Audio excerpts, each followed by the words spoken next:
ಆತನು ದೊರೆತನಗಳನ್ನು ಅಧಿಕಾರಿಗಳನ್ನು ನಿರಾಯುಧರನ್ನಾಗಿ ಮಾಡಿ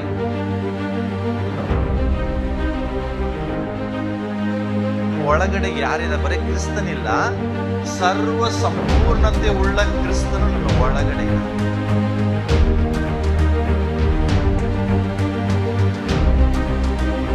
ತಂದೆಯಾದ ದೇವರು ಆತನಲ್ಲಿ ಸರ್ವ ಸಂಪೂರ್ಣತೆ ವಾಸವಾಗಬೇಕೆಂಬುದಾಗಿ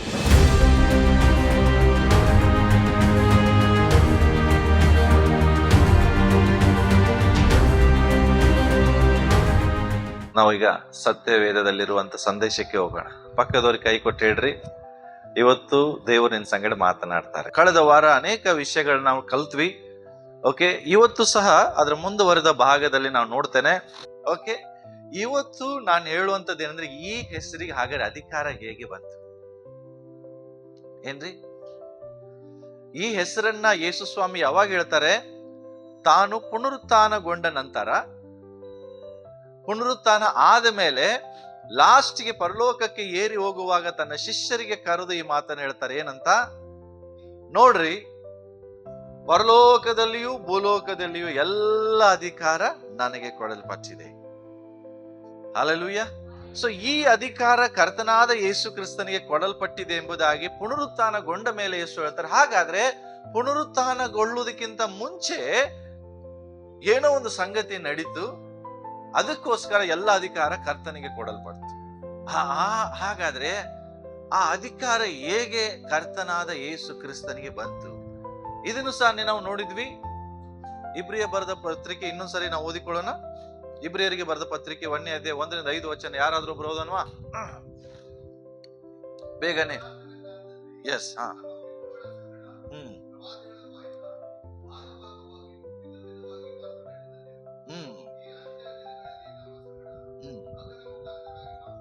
ಎಸ್ ಎಸ್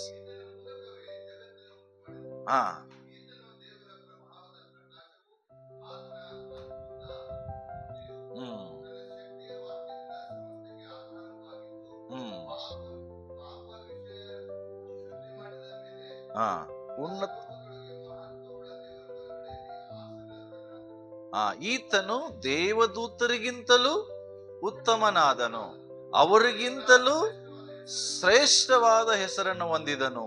ಹಲೋ, ಅವರಿಗಿಂತಲೂ ಶ್ರೇಷ್ಠವಾದ ಹೆಸರನ್ನು ಹೊಂದಿದನು. ಹಲೋ, ಈತನು ನನ್ನ ಮಗನು, ನಾನೇ ಇವತ್ತು ನಿನ್ನನ್ನು ಪಡೆದಿದ್ದೇನೆ ಎಂತಲೂ, ನಾನು ಅವನಿಗೆ ತಂದೆಯಾಗಿರುವೆನು, ಅವನು ನನಗೆ ಮಗನಾಗಿರುವನು ಎಂತಲೂ ದೇವರು ತನ್ನ ದೂತರೊಳಗೆ ಯಾವನಿಗಾದ್ರೂ ಎಂದಾದ್ರೂ ಹೇಳಿದುಂಟೋ? ಎಲ್ಲಿ ಇಲ್ಲ. ಅದಕ್ಕೋಸ್ಕರ ಕರ್ತನು ಈತನಿಗೆ, ನಾವು ನೋಡ್ತೇವೆ, ಆತನ ಚೊಚ್ಚಲ ಮಗನನ್ನು ಭೂಲೋಕದೊಳಗಡೆಗೆ ತಿರುಗಿ ಬರಮಾಡುವಾಗ ದೇವರ ದೂತರು ಸಹ ಅವನಿಗೆ ಏನ್ ಮಾಡ್ತಾರೆ? ಹಲೋ, ಕೇವಲ ಮನುಷ್ಯರಷ್ಟೇ ಅಡ್ಡ ಬೀಳುವುದಿಲ್ಲ, ಪರಲೋಕದಲ್ಲಿರುವಂತ ಇವನ್ ದೇವದೂತರು ಸಹ ಏನ್ ಮಾಡ್ತಾರೆ? ಕರ್ತನಾದ ಯೇಸು ಕ್ರಿಸ್ತನಿಗೆ, ನಜರೇತಿನ ಯೇಸುವಿಗೆ ಅಡ್ಡ ಬೀಳ್ತಾರೆ. ಇಲ್ಲಿ ಒಂದು ವಾಕ್ಯವನ್ನು ಬಹಳ ಅದ್ಭುತವಾಗಿ ಇಲ್ಲಿ ನಾವು ನೋಡಿದ್ದೇವೆ. ಏನಂದ್ರೆ 4ನೇ ವಚನ ಹೇಳ್ತದೆ, ಈತನು ದೇವದೂತರಿಗಿಂತಲೂ ಉತ್ತಮನಾಗಿದ್ದು ಅವರಿಗಿಂತಲೂ ಶ್ರೇಷ್ಠವಾದ ಹೆಸರನ್ನ ಹೊಂದಿದ್ದಾನೆ. ತಿಳ್ಕೊಡ್ರಿ, ಯಾರಾದ್ರೂ ದೇವದೂತರು ಬಂದು ಭೇಟಿ ಆಗ್ತಾರೆ ಅಂತ ಹೇಳಿಬಿಟ್ರೆ ಜನರಿಗೆ ಎಷ್ಟು ಖುಷಿ ಆಗ್ತದಂದ್ರೆ, ದೇವದೂತರು ಬಂದ್ರು, ದೇವದೂತ ನನ್ನ ಸಂಗಡ ಮಾತನಾಡಿದ. ದೇವದೂತ ನೋಡ್ರಿ, ಹಳೆ ಒಡಂಬಡಿಕೆಯಲ್ಲಿ ತಂದೆಯಾದ ದೇವರು ದೇವದೂತರನ್ನ ಕಳಿಸಿ ದೂತರ ಮೂಲಕ ಮಾತನಾಡುವುದನ್ನ ನಾವು ನೋಡ್ತೇವೆ, ಹೌದಲ್ಲ? ಇವನ್ ಮರಿಯಳಿಗೂ ಸಹ ಅವಳು ಗರ್ಭಿಣಿ ಆಗುವುದ ವಿಷಯವನ್ನ ದೂತರ ಮೂಲಕ ತಿಳಿಸಿ, ದೂತರನ್ನ ಕಂಡ್ರೆ ಅರ್ಥ ಮಾಡ್ಕೋಬೇಕು ನಾವು ಎಷ್ಟು ಶ್ರೇಷ್ಠರು, ಭಾಗ್ಯವಂತರು ಎಂಬುದಾಗಿ. ಆದ್ರೆ ನಮಗೆ ಅರ್ಥ ಆಗ್ತಿಲ್ಲ, ಆ ದೇವದೂತರಿಗಿಂತಲೂ ಶ್ರೇಷ್ಠವಾದಂತ ನಜರೇತಿನ ಯೇಸು ಸ್ವಾಮಿ ನಮ್ಮ ಒಳಗಡೆನೆ ಇದ್ದಾರೆ. ಹಲ್ಲೆಲೂಯಾ. ಸೊ ಈ ನಜರೇತಿನ ಯೇಸು ಕುರಿತಾಗಿ ಇವತ್ತು ನಾವು ಕೆಲವು ವಿಷಯಗಳು ನಾವು ನೋಡ್ಲಿಕ್ಕಿದ್ದೇವೆ. ಹಾಗಾದ್ರೆ ಎಲ್ಲರಿಗಿಂತಲೂ ಉತ್ತಮವಾದ ಹೆಸರು ಇವರಿಗೆ ತಂದೆ ಆ ದೇವರು ಕೊಟ್ಟರು. ಭೂಲೋಕದಲ್ಲಿಯೂ ಪರಲೋಕದಲ್ಲಿ ಎಲ್ಲಾ ಅಧಿಕಾರ ಕರ್ತನಾದ ಯೇಸು ಕ್ರಿಸ್ತನಿಗೆ ಕೊಡಲ್ಪಡ್ತು. ಹಾಗಾದ್ರೆ ಈ ಅಧಿಕಾರ ಹೇಗೆ ಬಂತು? ಯಾವ ರೀತಿಯಲ್ಲಿ ಕರ್ತನಿಗೆ ಈ ಅಧಿಕಾರ ಸಿಕ್ತು ಎಂಬುದಾಗಿ ಕೆಲವು ವಾಕ್ಯಗಳ ಮೂಲಕ ನಾವು ಇವತ್ತು ಕೆಲವು ವಿಷಯಗಳನ್ನ ನೋಡ್ಲಿಕ್ಕಿದ್ದೇವೆ ಪ್ರಿಯರೇ. ಯಾಕಂದ್ರೆ ನಾವು ಸತ್ಯವನ್ನ ತಿಳಿಯದೇ ಇದ್ದರೆ ಸತ್ಯ ನಮ್ಮನ್ನ ಬಿಡುಗಡೆಗೊಳಿಸುವುದಿಲ್ಲ. ಬೈಬಲ್ ಹೇಳ್ತದೆ, ನಮ್ಮನ್ನ ಬಿಡುಗಡೆಗೊಳಿಸುವಂತದ್ದು ಯಾವುದು? ಸತ್ಯ. ಸತ್ಯವನ್ನ ಕಂಡುಕೊಳ್ಳ್ರಿ, ಸತ್ಯ ನಿಮಗೆ ಬಿಡುಗಡೆ ಮಾಡ್ತದೆ. ಅದ್ರ ಅರ್ಥ, ಇವತ್ತು ಲೋಕದಲ್ಲಿರುವಂತ ಕ್ರೈಸ್ತರೆನಿಸಿಕೊಂಡಂತ ದೇವ ಜನರು ನಾಶವಾಗ್ತಾ ಇರುವುದಕ್ಕೆ ಕಾರಣ ಏನು? ನನ್ನ ಜನರು ನಾಶವಾಗ್ತಾ ಇದ್ದಾರೆ. ಯಾಕೆ? ಜ್ಞಾನಹೀನರಾಗಿ ನನ್ನ ಜನರು ನಾಶವಾಗಿ ಹೋಗ್ತಾ ಇದ್ದಾರೆ. ಜ್ಞಾನ ಕಡಿಮೆ ಇರುವುದರಿಂದ. ತಿಳ್ಕೊಡ್ರಿ, ಇವತ್ತು ಕ್ರೈಸ್ತರು ಕಷ್ಟದಲ್ಲಿ ಯಾಕೆ ಜೀವಿಸ್ತಾ ಇದ್ದಾರೆ? ಬಂಧನದಲ್ಲಿ ಇದ್ದಾರೆ. ಕ್ರೈಸ್ತ ಎನಿಸಿಕೊಂಡವರು ಸಹ ದುಃಖದಲ್ಲಿ, ಗೋಳಾಟದಲ್ಲಿ ಇದ್ದಾರೆ. ಯಾಕೆ ಅಂದ್ರೆ ಸತ್ಯವನ್ನ ಕಂಡುಕೊಂಡಿಲ್ಲ. ಯಾಕೆ ಇನ್ನು ಜಗಳ? ಯಾಕೆ ಇನ್ನು ಹೊಡೆದಾಟ?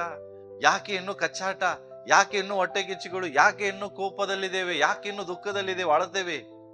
ಸತ್ಯ ತಿಳ್ಕೊಂಡಿಲ್ಲ. ಪೇತ್ರ, ಯೋಹಾನ, ಯಾಕೋಬರ ಸ್ಟೋರಿ ನೀವು ಓದ್ರಿ. ಅವ್ರ ಹತ್ರ ಆಸ್ತಿ ಇರ್ಲಿಲ್ರಿ. ಆಸ್ತಿಗಾಗಿ ಅವ್ರ ಪ್ರಯಾಸನೂ ಪಟ್ಟಿಲ್ಲ, ತಿಳ್ಕೊಂಬಿಡ್ರಿ. ಫಸ್ಟ್ ಆಫ್ ಆಲ್ ಹಣ ಗಳಿಸುವಂತದ್ದು ಅವ್ರಿಗೆ ಉದ್ದೇಶನೇ ಇರ್ಲಿಲ್ಲ. ಆದ್ರೆ ಅವ್ರ ಲೈಫಲ್ಲಿ ಯಾವಾಗ್ಲೂ ಸಂತೋಷವುಳ್ಳವರಾಗಿದ್ರು. ಪೌಲ, ಅವನು ಎಷ್ಟು ಕಷ್ಟಪಟ್ಟಿದ್ದಾನಂದ್ರೆ ಎಲ್ಲ ಅಪೋಸ್ತಲರಿಗಿಂತ ಹೆಚ್ಚಾಗಿ ಪ್ರಯಾಸ ಪಟ್ಟಂತ ಅಪೋಸ್ತಲನಾದ ಪೌಲ ಹೇಳ್ತಾನೆ, ಉಪದ್ರವದಲ್ಲಿಯೂ ನಾನು ಸಂತೋಷವುಳ್ಳವನಾಗಿದ್ದೇನೆ.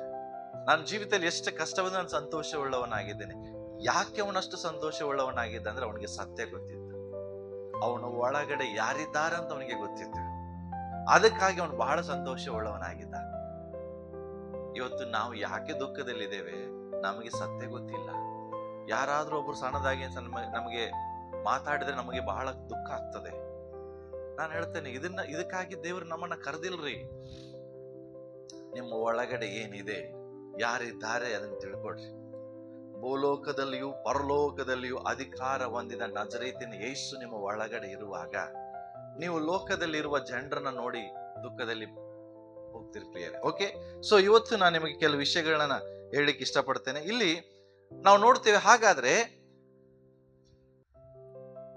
ಯೇಸು ಸ್ವಾಮಿ ಶಿಲುಬೆ ಮೇಲೆ ನಮ್ಮೆಲ್ಲರಿಗೋಸ್ಕರ ತನ್ನ ಪ್ರಾಣವನ್ನ ಕೊಡ್ತಾರೆ. ನಂಬ್ತೀರಿ ಎಷ್ಟನ ಪ್ರಾಣ ಕೊಡ್ತಾರೆ? ಓಕೆ, ಕೊಲೊಸ್ಸೆದವರಿಗೆ ಬರೆದ ಪತ್ರಿಕೆ 1ನೇ ಅಧ್ಯಾಯ ತೆಗೆದುಕೊಳ್ಳೋಣ. 13ನೇ ವಚನ ಓದೋಣ.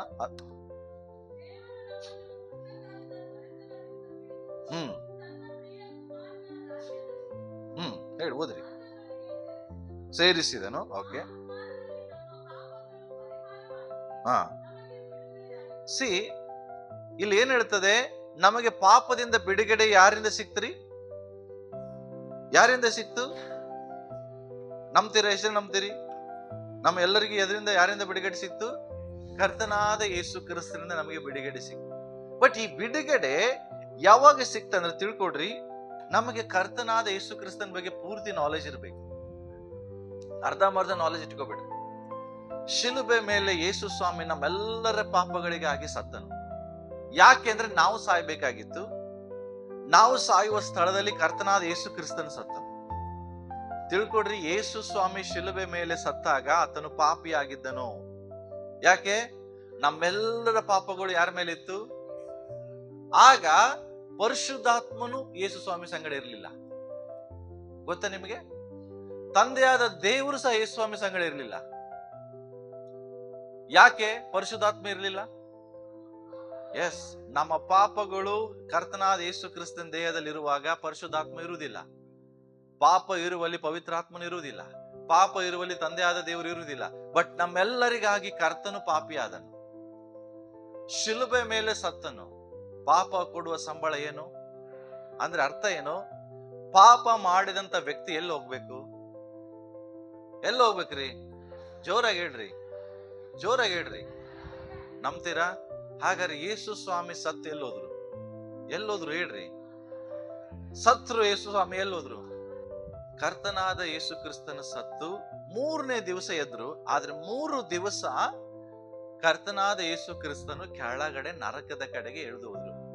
ನರಕ ಅನ್ನುವಾಗ ತಿಳ್ಕೊಡ್ರಿ, ನರಕದಲ್ಲಿ 2 ಸ್ಥಳ ಇದೆ.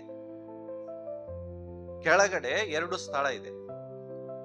ಒಂದು ಪಾತಾಳ ಇದೆ. ಓಕೆ, ಈ ಪಾತಾಳ ಅಂದ್ರೆ ಇದು ಡ್ರೈ ಲ್ಯಾಂಡ್. ಪಾತಾಳ ಅಂದ್ರೆ ನರಕ ಅಲ್ಲ. ಪಾತಾಳದಲ್ಲಿ ನಮಗೆ ಕಂಪ್ಲೀಟ್ ಒಣಗಿದಂತ ಪರಿಸ್ಥಿತಿ. ಆದ್ರೆ ಈ ಪಾತಾಳದಲ್ಲಿ ಇರುವ ಜನರಿಗೆ ನ್ಯಾಯ ತೀರ್ಪುಗಳಾದ ಮೇಲೆ ಅವರು ಎಲ್ಲಿ ಹೋಗ್ತಾರೆ ಅಂದ್ರೆ ಬೆಂಕಿ ಗಂಧಕ ಉರಿಯುವಂತ ಒಂದು ಸ್ಥಳ ಇದೆ, ಅದಕ್ಕೆ ನರಕ ಅಂತ ಕರಿತೀವಿ. ಅಲ್ಲಿ ಅವರು ಹೋಗ್ತಾರೆ. ಹಾಗೆ ಇನ್ನೊಂದು ಸ್ಥಳ ಇದೆ, ಅದಕ್ಕೆ ನಾವು ಪರದೇಶಿ ಅಂತ ಕರಿತೇವೆ. ಗೊತ್ತಾ ನಿಮಗೆ? ತಿಳ್ಕೊಡ್ರಿ, ಪ್ಯಾರಡೈಸ್ ಮೇಲಿಲ್ಲ, ಮೇಲಿರುವುದು ಆಕಾಶದಲ್ಲಿರುವಂತ ಹೆವೆನ್. ತಿಳ್ಕೊಡ್ರಿ. ಈಗ ಏನಾಗ್ತದೆ, ಯೇಸು ಸ್ವಾಮಿ ಸತ್ತು ಆತನು ಕೆಳಗಡೆ ಹೋದಾಗ ತಿಳ್ಕೊಡ್ರಿ, ಪಾಪಿಯಾದಂತ ಯೇಸು ಸ್ವಾಮಿ ಮನುಷ್ಯನಾಗಿದ್ದಾರೆ, ದೇವಕುಮಾರನಾಗಿಲ್ಲ, ದೇವರ ಮಗನಾಗಿಲ್ಲ, ಮನುಷ್ಯನಾಗಿ ಎಲ್ಲಿದ್ದಾರೆ? ಈಗ ನರಕದಲ್ಲಿ ಇದ್ದಾರೆ. ತಿಳ್ಕೊಡ್ರಿ. ಯಾವಾಗ ಯೇಸು ಸ್ವಾಮಿ ಅಲ್ಲಿ ಕೆಳಗಡೆ ಹೋದ್ರು ಆಗ ಎಲ್ಲ ಇಡೀ ನರಕ ಎಚ್ಚೆತ್ತುಕೊಳ್ತು. ಯಾರು ಬಂದಿದ್ದಾರೆ ಇಲ್ಲಿ? ಯಾರು ಬಂದಿದ್ದಾರೆ? ನಾಜರೇತಿನ ಯೇಸು ಎಲ್ಲಿ ಬಂದಿದ್ದಾರೆ? ನರಕದಲ್ಲಿದ್ದಾರೆ. ತಿಳ್ಕೊಡ್ರಿ. ಇಡೀ ನರಕದಲ್ಲಿರುವಂತ ಎಲ್ಲ ದುಷ್ಟಾತ್ಮಗಳು ಅಷ್ಟೇ ಅಲ್ಲ, ನರಕದ ಒಡೆಯ ಯಾರು? ಲೂಸಿಫರು ಸಹ ಬರ್ತಾನೆ. ಎಷ್ಟು ಸಂತೋಷ ಆಗಿರ್ಬೋದು ಗೊತ್ತಾ ಅವನಿಗೆ? ಯಾಕೆ ಯೇಸು ಎಲ್ಲಿದ್ದಾರೆ? ಈಗ ನರಕದಲ್ಲಿದ್ದಾರೆ. ತುಂಬಾ ಸಂತೋಷ ಆಯ್ತು ಅವನಿಗೆ. ಯಾಕೆ ಗೊತ್ತಾ? ಅವನ ಉದ್ದೇಶನ ಅದಾಗಿತ್ತು, ಅವನನ್ನ ಅಲ್ಲಿ ಕರ್ಕೊಂಡ್ ಬರ್ಬೇಕಾಗಿತ್ತು. ಆಗ ಯೇಸು ಸ್ವಾಮಿಗೆ ಅವ್ನು ನೆನಪು ಮಾಡಿರ್ಬಹುದು. ಏನಂತ ಹೇಳ್ರಿ? ಲೂಕನ್ ಬರೆದ ಸುವಾರ್ತೆ 4ನೇ ಅಧ್ಯಾಯದಲ್ಲಿ ನೆನಪು ಮಾಡಿರ್ಬೋದು. ನಾನು ನಿನಗೆ ಅವಾಗ ಹೇಳಿದ್ದೆ, ಏನು? ನನಗೆ ನೀನು ಅಡ್ಡ ಬೀಳು, ನೀ ನನಗೆ ಅಡ್ಡ ಬೀಳಿಲ್ಲ. ಆದ್ರೆ ಈಗ ಅಡ್ಡ ಬೀಳುವಂತ ಪರಿಸ್ಥಿತಿ ಬಂತು ಹೇಳಿರ್ಬಹುದು. ಆದ್ರೆ ಅವನಿಗೆ ಗೊತ್ತಿಲ್ಲ ಯೇಸು ಸ್ವಾಮಿ ಅಲ್ಲಿ ಹೋಗಿದ್ದು ಅಡ್ಡ ಬೀಳಕ್ಕಲ್ಲ. ಎಷ್ಟು ಜನ ಯಾರಿಗೆ ಗೊತ್ತು ಯೇಸು ಸ್ವಾಮಿ ಯಾಕೆ ನರಕಕ್ಕೆ ಹೋದ್ರು? ಎಷ್ಟು ಜನರು ಹೇಳ್ಬೋದು? ಓಕೆ, ಒಬ್ರು ಸುವಾರ್ತೆ ಸಾರಕ್ಕೆ ಹೋದ್ರು, ಮತ್ತೆ ಸೈತಾನನ ಜಯಿಸಲಿಕ್ಕೆ ಹೋದ್ರು, ಮತ್ತೆ ಭಕ್ತರನ್ನ ಬಿಡಿಸಲಿಕ್ಕೆ ಹೋದ್ರು. Very good. ನೀವು ಹೇಳ್ತಾ ಇರೋದು ಎಲ್ಲ ಸತ್ಯ. ಆತನು ಹೋಗಿದ್ದು 3 ಉದ್ದೇಶಕ್ಕೆ. ಹೇಳ್ರಿ, ಎಷ್ಟು ಉದ್ದೇಶಕ್ಕೆ? ಹೇಳ್ರಿ, ಎಲ್ಲರೂ ಹೇಳ್ರಿ. ಕರ್ತನು ನರಕಕ್ಕೆ ಹೋಗಿದ್ದು 3 ಉದ್ದೇಶ. ಎಲ್ಲರೂ ಹೇಳ್ರಿ, ಎಷ್ಟು ಉದ್ದೇಶಕ್ಕೆ ಹೋದ್ರು? 3 ಉದ್ದೇಶಕ್ಕೆ ಹೋದ್ರು. ಫಸ್ಟ್ ಉದ್ದೇಶ ಹೇಳ್ತೇನೆ ಕೇಳ್ರಿ. ಅಂಕಲ್ ಹೇಳಿದ್ರು, ಸುವಾರ್ತೆ ಸಾರುವುದಕ್ಕೆ. ಎಲ್ಲಿ? ನರಕದಲ್ಲಿ ಸುವಾರ್ತೆ ಸಾರುವುದ? ಯಾರಿಗೆ ಸುವಾರ್ತೆ ಸಾರಿದ್ರು? ದುರಾತ್ಮಗಳಿಗೆ. ಎಸ್. ನೋಹನ ಕಾಲದಲ್ಲಿ ಇರುವಂತ ಜನರು ಒಂದೇ ಕುಟುಂಬ ರಕ್ಷಣೆವಂತ, ಹೌದಾ? ಆದ್ರೆ ಎಲ್ಲಾ ಜನರು ಏನಾದ್ರು ನಾಶವಾದ್ರು. ಯಾಕೆ? ಸತ್ಯವನ್ನ ತಿಳ್ಕೊಳ್ಳಿಲ್ಲ. ತೆಗಿ ಬೈಬಲ್ ತೆಗಿರಿ, ಬೇಗ ತೆಗಿರಿ ಬೈಬಲ್ ತೆಗಿ. ಮೊದಲನೇ ಪೇತ್ರ, ಫಸ್ಟ್ ಪೀಟರ್ 3ನೇ ಅಧ್ಯಾಯ 18ನೇ ವಚನ. ಬೇಗ. ಫಸ್ಟ್ ಪೀಟರ್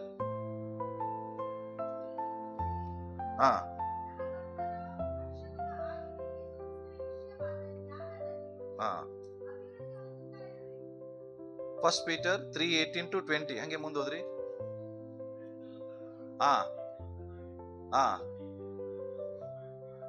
ಪ್ರಾಣ ಕೊಚ್ಚು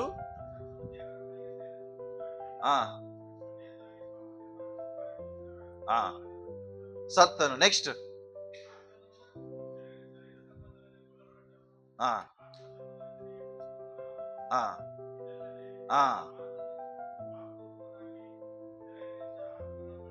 ಸರಿಯಲ್ಲಿದ್ದ ಆತ್ಮಗಳ ಬಳಿಗೆ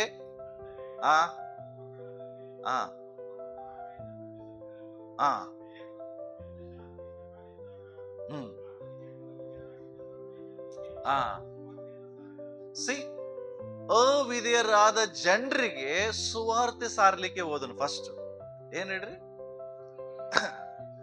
ಯಾರೆಲ್ಲ ಅವಿಧೇಯರಾಗಿದ್ರು, ಕರ್ತನನ್ನ ನಂಬದೆ, ತಂದೆಯಾದ ದೇವರ ಮೇಲೆ ನಂಬಿಕೆ ಇಡದೆ ಪಾಪಿಗಳಾಗಿ ಅವಿಧೇಯರಾಗಿದ್ರು, ಅವ್ರು ಎಲ್ರಿಗೆ ಏನ್ ಮಾಡಿದ್ರು? ಅಲ್ಲಿ ಹೋಗಿ ಸುವಾರ್ತೆನ ಸಾರಿದ್ರು. ಸೈತಾನಿಗೆ ಗೊತ್ತಿಲ್ಲ, ಸೈತಾನ ಏನ್ ತಿಳ್ಕೊಂಡಿದ್ದಾನೆ?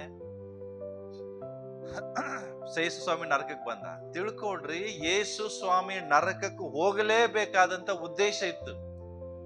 ಆದ್ರೆ ಸ್ವಾಮಿ ನರಕಕ್ಕೆ ಹೋಗಕ್ ಆಗುದಿಲ್ಲ. ಯಾಕೆ? ಅದನ್ ದೇವಕುಮಾರನು. ನರಕಕ್ಕೆ ಹೋಗ್ಬೇಕಂದ್ರೆ ಯೇಸುವಿಗೆ ಪಾಪ ಬೇಕು. ಹಾಗಾದ್ರೆ ಪಾಪ ಯೇಸು ಸ್ವಾಮಿ ಮಾಡುವುದಿಲ್ಲ. ಯೇಸು ಸ್ವಾಮಿ ಪಾಪ ಮಾಡಕ್ ಆಗುದಿಲ್ಲ. ಆದ್ರೆ ನಮ್ಮ ಪಾಪಗಳನ್ನ ಆತನು ಹೊತ್ಕೊಂಡ. ನಮ್ಮ ಪಾಪಗಳು ಯಾವಾಗ ಆಟೋಮೆಟಿಕ್ ಆಗಿ ಅವನಲ್ಲಿ ಬಂತು, ಅವ್ನ ನರಕಕ್ಕೆ ಹೋಗ್ಲಿಕ್ಕೆ ಒಂದು ಮಾರ್ಗ ಆಯ್ತು. ಸೈತಾನ್ ಏನ್ ತಿಳ್ಕೊಂಡ? ಯೇಸು ಸ್ವಾಮಿಯೇ ಜನರಿಗಾಗಿ ಸತ್ತು ನರಕಕ್ಕೆ ಬಂದಂತ ತಿಳ್ಕೊಂಡ. ಆದ್ರೆ ಸೈತಾನಿಗೆ ಗೊತ್ತಿರ್ಲಿಲ್ಲ ಆತನು ಉದ್ದೇಶ ಪೂರ್ವಕವಾಗಿ ನರಕಕ್ಕೆ ಬಂದಿದ್ದಾನೆ. ಹಲ್ಲೆಲೂಯಾ. ಯೇಸು ಸ್ವಾಮಿ ನರಕಕ್ಕೆ ಬಂದಾಗ ಎಷ್ಟು ಸಂತೋಷ ಆಗಿರ್ಬೋದು ಸೈತಾನನಿಗೆ. ಆದ್ರೆ ಅವನಿಗೆ ಗೊತ್ತಿಲ್ಲ, ಅವನು ಬಂದಿದ್ದು ಫಸ್ಟ್ ಅಲ್ಲಿ ಅವಿಧೇಯರಾದ ಜನರಿಗೆ ಮತ್ತೊಂದ್ ಸಾರಿ ಸತ್ಯವನ್ನ ತಿಳಿಸ್ಲಿಕ್ಕೆ. ಅವರ ಬಿಡುಗಡೆ ನನ್ನ ರಕ್ತದಲ್ಲಿ ಮಾತ್ರ ಇದೆ. ನಿಮಗಾಗಿ ನಾನು ರಕ್ತವನ್ನು ಸುರಿಸಿದ್ದೇನೆ. ಈಗಲೂ ನೀವು ನನ್ನನ್ನು ನಂಬುವುದಾದ್ರೆ ನಿಮ್ಮನ್ನು ನಾನು ಬಿಡಿಸ್ಲಿಕ್ಕೆ ಬಂದಿದೆ. ಹಲ್ಲೆಲೂಯಾ. ತಿಳ್ಕೊಡ್ರಿ, ಸೆರೆಯಲ್ಲಿದ್ದಂತ ಜನರನ್ನ ಫಸ್ಟ್ ಬಿಡುಗಡೆ ಮಾಡಿದ್ರು ದೇವರು. ಯಾರು ಅಲ್ಲಿ ಯೇಸುವಿನ ಸುವಾರ್ತೆಯನ್ನ ಕೇಳಿ ನಂಬಿದ್ರು. ಎರಡನೇದಾಗಿ ಅಲ್ಲಿ ಇನ್ನೊಂದು ಪಂಗಡ ಇದೆ. ಯಾರು ಗೊತ್ತಾ? ಭಕ್ತರಾಗಿ ಸತ್ತವರಿದ್ದಾರೆ ಹಳೆ ಒಡಂಬಡಿಕೆಯಲ್ಲಿ. ತಿಳ್ಕೊಡ್ರಿ, ಹಳೆ ಒಡಂಬಡಿಕೆಯಲ್ಲಿ ಭಕ್ತರಾಗಿ ಸತ್ತವ್ರು ಎಲ್ಲ ಪರಲೋಕಕ್ಕೆ ಹೋಗಿಲ್ಲ. ಯಾಕೆಂದ್ರೆ ಅವರ ವಿಮೋಚನೆಗಾಗಿ ಇನ್ನೂ ರಕ್ತ ಸುರಿಸಲ್ಪಟ್ಟಿರ್ಲಿಲ್ಲ. ಹಾಗಾದ್ರೆ ಇನ್ನೊಂದು ಸ್ಥಳದಲ್ಲಿ ವಿಶ್ರಾಂತಿಯ ಸ್ಥಳ ಇದೆ. ಆ ಸ್ಥಳದಲ್ಲಿ ಯಾರಿದ್ದಾರೆ? ಅಬ್ರಾಮ್, ಇಸಾಕ್, ಯಾಕೋಬ್, ದಾನಿಯೇಲ್ ಎಲ್ಲ ಭಕ್ತರಿದ್ದಾರೆ. ಈ ಸ್ಟೋರಿ ಎಲ್ಲಿ ನೋಡ್ತೀರಿ? ಮಾರ್ಕನ ಬರೆದ ಸುವಾರ್ತೆ 16ನೇ ಅಧ್ಯಾಯದಲ್ಲಿ ನೋಡ್ತೀರಿ. ಮಾರ್ಕನ ಬರೆದ ಸುವಾರ್ತೆ ಅಧ್ಯಾಯದಲ್ಲಿ ಒಬ್ಬ ಭಿಕ್ಷುಕ, ಲಾಜರನ್ನು, ಒಬ್ಬ ಶ್ರೀಮಂತ ವ್ಯಕ್ತಿ ಇಬ್ರು ಸಾಯ್ತಾರೆ. ಹೌದಾ? ಹೌದಲ್ರಿ? ಆವಾಗ ಭಿಕ್ಷುಕನಾದಂತ ಲಾಜರ್ನು ಎಲ್ಲಿ ಹೋಗ್ತಾನೆ? ಅಬ್ರಾಮನಿರುವಂತ ಒಂದು ಸ್ಥಳಕ್ಕೆ ಹೋಗ್ತಾನೆ. ಆದ್ರೆ ಶ್ರೀಮಂತ ವ್ಯಕ್ತಿ ಪಾತಾಳಕ್ಕೆ ಹೋಗ್ತಾನೆ. ಪಾತಾಳ ಅಂತ ಹೇಳಿದ್ರೆ ಅಲ್ಲಿ ಡ್ರೈ ಲ್ಯಾಂಡ್, ಅಲ್ಲಿ ನೀರಡಿಕೆ ಆಗ್ತಾ ಇದೆ ಅವನು. ಅಲ್ಲಿ ಅವನ್ ಕಷ್ಟ ಇಲ್ಲ, ನರಕದಲ್ಲಿಲ್ಲ ಅವನು. ಆದ್ರೆ ಪಾತಾಳ ಅಂತ ಬರ್ದದ ನಿಮ್ ಬೈಬಲ್ ಅಲ್ಲಿ? ಆತನು ಪಾತಾಳಕ್ಕೆ ಹೋದ, ನರಕಕ್ಕೆ ಹೋದ ಅಂತ ಬರ್ದಿಲ್ಲ. ಆದ್ರೆ ಪಾತಾಳದಲ್ಲಿ ಅವನಿಗೆ ನೀರಡಿಕೆ ಆಗ್ತಾ ಇದೆ. ನೀರ್ ಕೊಡೋರು ಇಲ್ಲ. ಇಲ್ಲಿ ಅವನಿಗೆ ಎಲ್ಲಾ ನೀರ್ ಕೊಡೋರು ಒಬ್ರು. ತಿಳ್ಕೊಡ್ರಿ, ಅಲ್ಲಿ ಸಹ ಅವನು ಹೆಂಗಿದಾನಂದ್ರೆ, ಅಲ್ಲಿ ಲಾಜರ್ ನೋಡುವಾಗ ಇನ್ನೂ ಗುಲಾಮ ತರ ನೋಡ್ತಾ ಇದ್ದಾನೆ. ಏನಂತ? ಅಲ್ಲಿ ಯಾರಿದ್ದಾರೆ? ಯಾರು ಕಾಣ್ತಾ ಇದಾರೆ ಅವನಿಗೆ? ಲಾಜರ. ಇವ ನನ್ ಮನಿ ಮುಂದೆ ಕಾಯೋಣ, ಅವ್ನ್ ಕಳಿಸ್ಕೊಡು, ನೀರ್ ಬೇಕು ನನಗಂತ ಕಳಿಸ್ತಾನಲ್ಲಿ. ಹೇಳ್ತಾನೆ, ನೋಡಿದ್ರ ನಂಗೆ ನೀರಡಿಕೆ ಆಗಿದೆ, ಲಾಜರ್ನ ಕಳಿಸ್ಕೊಡು, ನೀರ್ ಬೇಕಾಗಿದೆ ನನಗೆ. ಅಂದ್ರೆ ಅಲ್ಲಿ ಸಹ ಡಿಮಾಂಡ್ ಮಾಡ್ತಾನ ಅವನು, ವಿಕೆಟ್ ಮ್ಯಾನ್. ಆದ್ರೆ ಲಾಜರ್ ಏನ್ ಹೇಳ್ತಾನೆ? ನೋಡಪ್ಪ, ಇಲ್ಲಿ ನನಗೂ ನಿನಗೂ, ಅಬ್ರಾಮ್ ಹೇಳ್ತಾನೆ, ನನಗೂ ನಿನಗೂ ಮಧ್ಯದಲ್ಲಿ ಒಂದು ಡಂಗೂರ ಇದೆ. ಇಲ್ಲಿವ್ರು ಅಲ್ಲಿ ಬರಕ್ಕಾಗಲ್ಲ, ಇಲ್ಲಿವ್ರು ಅಲ್ಲಿಗೆ ಹೋಗಕ್ ಆಗುದಿಲ್ಲ. ಹಾಗಾದ್ರೆ ಅಬ್ರಾಮನು ಇನ್ನೂ ಅಲ್ಲಿದ್ದಾನೆ, ರೆಸ್ಟಿಂಗ್ ಪ್ಲೇಸ್ ಅಲ್ಲಿ. ಯಾವಾಗ ಯೇಸು ಕ್ರಿಸ್ತನು, ಅಲೋ ಇಲ್ಲೇ ಇದ್ದೀರಾ? ಇಲ್ಲೇ ಇದ್ದೀರಾ? ನೋಡ್ರಿ, ನೀವು ನಾನು ವಾಕ್ಯ ಕೇಳ್ರಿ. ಅಬ್ರಾಮ್, ಇಸಾಕ್, ಯಾಕೋಬ್ ಎಲ್ಲಾ ಮೂಲ ಪಿತೃಗಳು ದೇವರನ್ನ ಆರಾಧನೆ ಮಾಡಿದಂತ, ನಂಬಿದಂತ ದೇವ ಜನರು ಅಲ್ಲಿರುವಾಗ ಈಗ ಯೇಸು ಸ್ವಾಮಿಯಲ್ಲಿ ಹೋಗ್ತಾ ಇದ್ದಾರೆ. ಯಾಕೆ? ಅವರ ವಿಮೋಚನೆಗಾಗಿ ಏನಾಗಿಲ್ಲ, ಇನ್ನು ರಕ್ತ ಸುರಿಸಿಲ್ಲ. ಆ ಜನರಿಗೆ ಸೆರೆಯಲ್ಲಿದ್ದಾರೆ. ಅರ್ಥ ಏನು? ಅವರು ಕೂಡ ಇನ್ನೂ ಬಂಧನದಲ್ಲಿದ್ದಾರೆ. ಅವರನ್ನ ಸೆಕೆಂಡ್ ಬಿಡುಗಡೆಗೊಳಿಸಿದ್ರು. ಹಲೋ, ಸೆಕೆಂಡ್ ರೀಸನ್ ಏನು? ಭಕ್ತರನ್ನ ಅವರಿಗೆ ಪರಲೋಕ ಕರ್ಕೊಂಡು ಹೋಗ್ಲಿಕ್ಕೆ, ಅವರನ್ನ ಅಲ್ಲಿಂದ, ಅವರ ವೇಟಿಂಗ್ ಪೀರಿಯಡ್ ಮುಗೀತು, ಕಾಯ್ತಾ ಇದ್ರು ಅವರು ಯಾವಾಗ ರಕ್ಷಿಕೊಂಡು ಬರ್ತಾನೆ ಅಂತ. ಅವರ ವೇಟಿಂಗ್ ಪೀರಿಯಡ್ ಮುಗಿದು ಅವರ ವಿಮೋಚನೆಗಾಗಿ ನರಕಕ್ಕೆ ಹೋದ್ರು. ಇದು ಯಾರಿಗೂ ಸೈತಾನಿಗೆ ಗೊತ್ತಿಲ್ಲ. ಲಾಸ್ಟ್ ಥಿಂಗ್, ಇದೆಲ್ಲ ಮಾಡಿದ ಮೇಲೆ ತಿಳ್ಕೊಡ್ರಿ, ಒಂದು ಇಮ್ಯಾಜಿನ್ ಮಾಡ್ರಿ. ಯೇಸು ಕ್ರಿಸ್ತನ್ ಇಲ್ಲಿದ್ದಾರೆ, ಒಬ್ರೆ ಫುಲ್ ಸೈತಾನ್ ಆರ್ಮಿ ಬಂದು ನಿಂತಿದೆ. ಏನಿದೆ? ಸೈತಾನ್ ಆರ್ಮಿ. ಇಲ್ಲಿ ಯಾರಿದ್ದಾರೆ? ಯೇಸು ಸ್ವಾಮಿ. ಸೈತಾನ್ ಯೇಸು ಸ್ವಾಮಿ ಮುಂದೆ ಇದರ ಬದಲ ನಿಂತಿದ್ರಿ. ಜಸ್ಟ್ ಈ ಪಿಕ್ಚರ್ ನ ಇಮ್ಯಾಜಿನ್ ಮಾಡ್ಕೊಡ್ರಿ. ಈ ಒಂದು ದೃಶ್ಯವನ್ನ ನೋಡ್ರಿ, ಆಲೋಚನೆ ಮಾಡ್ರಿ. ಸೈತಾನ್ ಹೇಳ್ತಿರ್ಬೋದು ಯೇಸು ಸ್ವಾಮಿಗೆ, ನನಗೆ ಅಡ್ಡ ಬೀಳು. ಸೈತಾನ್ ದೂತರೆಲ್ಲ ಹೇಳ್ತಿರ್ಬೋದು, ನಂಗೆ ಅಡ್ಡ ಬೀಳು ಅಂತ. ಆದ್ರೆ ಯೇಸು ಸ್ವಾಮಿ ಏನ್ ಮಾಡಿದ್ರಲ್ಲಿ? ಅಡ್ಡ ಬೀಳ್ತಾರ? ನೋ, ಅವ್ರಿಗೆ ಅಡ್ಡ ಬೀಳಿಲ್ರಿ. ಅಲ್ಲಿ ಹೋದಂತ ಸೈತಾನ್ ಮುಂದೆ ನಿಂತಾಗ ಸೈತಾನ್ ಕೈಯಲ್ಲಿ ಏನಿತ್ತಂತ ಅಂದ್ರೆ ಪಾತಾಳದ ಬೀಗದ ಕೈ ಇತ್ತು. ಏನಿತ್ರಿ? ಸೈತಾನ್ ಗೊತ್ತಿಲ್ಲ ನನ್ನ ಕಡೆ ಬಂದಿದ್ದೆ ನನ್ನನ್ನ ಹೊಡೆದು ಅದನ್ನ ತಗೊಂಡು ಹೋಗ್ಲಿಕ್ಕಂತ. ನಿಮ್ಗೆ ಗೊತ್ತಾ, ನರಕದಲ್ಲಿ ಒಂದು ಯುದ್ಧ ಆಯ್ತು. ಆ ಯುದ್ಧ ಕರ್ತನಾದ ಯೇಸು ಕ್ರಿಸ್ತನು ಮತ್ತೆ ಸೈತಾನ್ ತನ್ನ ದೂತರಿಗೆ. ಕೊಲೊಸ್ಸೆದವರಿಗೆ 2ನೇ ಅಧ್ಯಾಯ ಬರಿ. ಕೊಲೊಸ್ಸೆದವರಿಗೆ ಬರೆದ ಪತ್ರಿಕೆ 2ನೇ ಅಧ್ಯಾಯ 15ನೇ ವಚನ ಓದ್ರಿ. ಆತನು ದೊರೆತನಗಳನ್ನು ಅಧಿಕಾರಿಗಳನ್ನು ನಿರಾಯುಧರನ್ನಾಗಿ ಮಾಡಿ ಜಯೋತ್ಸವ ಮಾಡುತ್ತಾನೋ ಎಂಬಂತೆ ಶಿಲುಬೆ ಮೇಲೆ ಅವುಗಳನ್ನ ಜಯಿಸಲ್ಪಟ್ಟವನಾಗಿ ಮೆರೆಸುತ್ತಾ ತೋರಿಸಿದನು. ಎಲ್ಲಿ ಅಂದ್ರೆ ನರಕದಲ್ಲಿ. ಏನ್ ಗೊತ್ತಾ, ಸೈತಾನಿಗೆ ಗೊತ್ತಿರ್ಲಿಲ್ಲ. ಇಂಗ್ಲಿಷ್ ಅಲ್ಲಿ ಬಹಳ ಚೆನ್ನಾಗಿ ಬರ್ತದೆ, ಅವನಲ್ಲಿ ಹೋಗಿದ್ದೆ ಅವನಲ್ಲಿರುವಂತ ಪ್ರಿನ್ಸಿಪಾಲಿಟಿ ಪವರ್ ಅನ್ನ ಡೆಸ್ಟ್ರಾಯ್ ಮಾಡಕ್ಕೆ.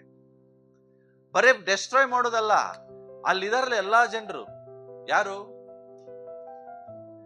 ಭಕ್ತರಿದ್ದಾರೆ, ಆ ದೇವರನ್ನ ಅವಿಧೇಯರಾದಂತ ಸುವಾರ್ತೆ ಕೇಳಿದ ಎಲ್ಲಾ ಜನರಲ್ಲಿ ಇದ್ದಾರೆ. ಅವರ ಮುಂದೆ ತನ್ನ ಜಯೋತ್ಸವನ್ನ ದೇವರು ಯೇಸು ಕ್ರಿಸ್ತನಲ್ಲಿ ಮೆರವಣಿಗೆ ಮಾಡ್ತಾರೆ. ಎಲ್ಲಿ? ನರಕದಲ್ಲಿ. ಹೇಗೆ ಸೈತಾನನನ್ನ ಸೋಲಿಸಿ, ಆತನ ಅಧಿಕಾರಗಳನ್ನ ಸೋಲಿಸಿ, ಅದನ್ನು ನಿರಾಯುಧರನ್ನಾಗಿ ಮಾಡಿ, ಆತನ ಕೈಯಲ್ಲಿರುವಂತ ಮರಣದ ಪಾತಾಳದ ಬೀಗದ ಕೈಯನ್ನ ತಗೊಂಡು ನರಕದಲ್ಲಿ ಸೆಲೆಬ್ರೇಟ್ ಮಾಡ್ತಾರೆ ಎಲ್ಲರ ಮುಂದೆ. ಸೈತಾನ್ ಏನ್ ಮಾಡಿದ? ಅವೇನ್ ತಿಳ್ಕೊಂಡ, ನನಗೆ ಯೇಸು ಅಡ್ಡ ಬೀಳ್ತಾರೆ ಎಂಬುದಾಗಿ. ಅಡ್ಡ ಬೀಳಿಲ್ರಿ, ಅವ್ರು ಎಲ್ಲರನ್ನ, ಇಂಗ್ಲಿಷ್ ಬೈಬಲ್ ಅಲ್ಲಿ ಆಂಪ್ಲಿಫೈಡ್ ಅಲ್ಲಿ ಬರ್ದದೆ, ಹಿ ಥ್ರೀವ್ ಆಫ್ ಅಂತಂದ್ರೆ ಏನ್ ಗೊತ್ತಾ, ಅವ್ರನ್ನೆಲ್ಲರೂ ಒಂದೇ ಕೈಲಿ ಎಸೆದ್ ಬಿಟ್ಟಂತೆ ಯೇಸು. ಅವ್ರು ಅವನನ್ನ ಮುಚ್ಚಲಿಕ್ ಬಂದಿದ್ರು, ಆದ್ರೆ ಒಂದೇ ಕೈಯಲ್ಲಿ ಅವರನ್ನ ಏನ್ ಮಾಡಿದ್ರಂತೆ ಯೇಸುಸ್ವಾಮಿ. ಥ್ರೀವ್ ಅಂದ್ರೆ ಅವ್ರನ್ನ ಹೊತ್ತಾಕಿದಂತೆ. ಏನ್ ಹೊತ್ತಾಕಿದ? ಅವರ ಅಧಿಕಾರ, ಅವರ ಪಾವರ್ ಎಲ್ಲವನ್ನ ಹೊತ್ತಾಕಿ ಅವರಲ್ಲಿರುವಂತ ಬೀಗದ ಕೈಯನ್ನು ಹೊತ್ತುಕೊಂಡು ಎಲ್ಲ ಸೈನ್ಯವನ್ನ ಕರ್ಕೊಂಡು ಅವ್ರು ಏನ್ ಮಾಡ್ತಾರೆ, ಮತ್ತೆ 3ನೇ ದಿವಸದಲ್ಲಿ ಜೀವದಿಂದ ಎದ್ತಾರೆ. ಹಲ್ಲೆಲೂಯಾ. ತಿಳ್ಕೊಡ್ರಿ, ಜೀವದಿಂದ ಎದ್ದಾಗ ಅವ್ರು ಏನ್ ಮಾಡ್ತಾರೆ, ಯಾರು ಅವ್ರ ಕಡೆಗೆ ಹೋಗದೆ ಸೀದಾ ಪರಲೋಕಕ್ಕೆ ಹೋಗ್ತಾರೆ. ಫಸ್ಟ್ ಮರಿಯಳು ಬಂದು ಮುಟ್ಲಿಕ್ಕೆ ಹೋಗ್ತಾರೆ, ಡೋಂಟ್ ಟಚ್ ಮೀ, ನಾನು ಈಗ ಪುನರುತ್ಥಾನಗೊಂಡಿದ್ದೇನೆ. ಯಾಕೆ ಗೊತ್ತಾ? ನಾನು ಪರಲೋಕಕ್ಕೆ ಹೋಗಿ ಮತ್ತೆ ಬರ್ತೇನೆ. ಯಾಕೆ? ಇವರೆಲ್ಲ ಜನರನ್ನೆಲ್ಲ ಅಲ್ಲೋಗಿ ಸೇರಿಸದಿತ್ತು. ತಿಳ್ಕೊಡ್ರಿ, ಆತನು ಪರಲೋಕಕ್ಕೆ ಹೋಗಿ ಎಲ್ಲ ಅಧಿಕಾರವನ್ನ ಹೊಂದಿ ಮತ್ತೆ ಅವರು ತನ್ನ ಶಿಷ್ಯರಿಗೆ ಕಾಣಿಸ್ಕೊಳ್ತಾರೆ. ಅಂದ್ರೆ ನಾನು ನಿಮಗೆ ಯಾಕೆ ಇಷ್ಟವರು ಹೇಳ್ತಾ ಇದ್ದೇನೆಂದ್ರೆ, ಯಾವಾಗ ನರಕದಲ್ಲಿಯೂ ಸಹ ಜನರನ್ನ ಬಿಡುಗಡೆಗೊಳಿಸಿದವರು ಯಾರು? ನಜರೇತಿನ ಯೇಸು ಸ್ವಾಮಿ. ಓಕೆ, ಭಕ್ತರ ಸೆರೆಗಳಲ್ಲಿದ್ದಂತ ಜನರನ್ನ ಬಿಡುಗಡೆಗೊಳಿಸಿದ್ಯಾರು? ನಜರೇತಿನ ಯೇಸು ಸ್ವಾಮಿ. ಹಾಗಾದ್ರೆ ಎಲ್ಲ ಅಧಿಕಾರ ನನಗೆ ಕೊಡಲ್ಪಟ್ಟಿದೆ. ಹಾಗಾದ್ರೆ ಅಧಿಕಾರವನ್ನು ಸಹ ಎಲ್ಲಿಂದ ಪಡ್ಕೊಂಡು ಬಂದ್ರವರು? ನರಕದಿಂದ. ಈಗ ಕೊಲೊಸ್ಸೆ 1ನೇ ಅಧ್ಯಾಯಕ್ಕೆ ಬರ್ರಿ. ಈಗ ಓದೋಣ, 13ರಿಂದ ಓದ್ರಿ ಬೇಗ. ಅಂಧಕಾರ ದೊರೆತನದಿಂದ ಬಿಡಿಸಿ,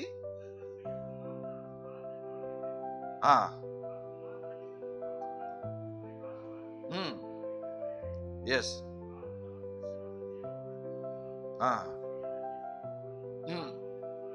ಓಕೆ,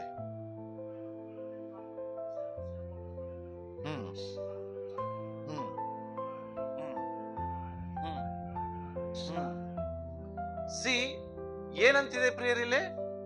ಏನೇನು ಆತನಲ್ಲಿ ಸೃಷ್ಟಿಸಲ್ಪಟ್ಟಿದೆ ತಿಳ್ಕೊಡ್ರಿ. ಭೂಪರಲೋಕಗಳಲ್ಲಿರುವ, ಹಲೋ, ಭೂಪರಲೋಕ, ಭೂಲೋಕ, ಪರಲೋಕದಲ್ಲಿರುವ ಎಲ್ಲ ಏನು ದೃಶ್ಯವಾದವುಗಳೆಲ್ಲಾಗಿರ್ಲಿ, ಸಿಂಹಾಸನಗಳಾಗಲಿ, ಪ್ರಭುತ್ವಗಳಾಗಲಿ, ದೊರೆತನಗಳಾಗಲಿ, ಅಧಿಕಾರಿಗಳಾಗಲಿ ಯಾರಲ್ಲಿ ಸೃಷ್ಟಿಸಲ್ಪಟ್ಟಿವೆ? ಆತನಂದ್ರೆ ಯಾರು? ನಜರೇತಿನ ಯೇಸು ಕ್ರಿಸ್ತನಲ್ಲಿಯೇ ಸೃಷ್ಟಿಸಲ್ಪಟ್ಟಿದೆ. ಹಾಗಾದ್ರೆ ತಿಳ್ಕೊಡ್ರಿ, ಭೂಲೋಕದಷ್ಟೇ ಮಾತಾಡ್ತೇನೆ ನಾನು. ಭೂಲೋಕದಲ್ಲಿ ಸಿಂಹಾಸನಗಳು, ಭೂಲೋಕದಲ್ಲಿರುವ ಪ್ರಭುತ್ವಗಳು, ಭೂಲೋಕದಲ್ಲಿರುವ ದೊರೆತನಗಳು, ಭೂಲೋಕದಲ್ಲಿರುವ ಎಲ್ಲ ಅಧಿಕಾರಿಗಳು ಸಹ ಕ್ರಿಸ್ತನ ಒಳಗಡೆ ಸೃಷ್ಟಿಸಲ್ಪಟ್ಟಿದೆ. ಅಂದ್ರೆ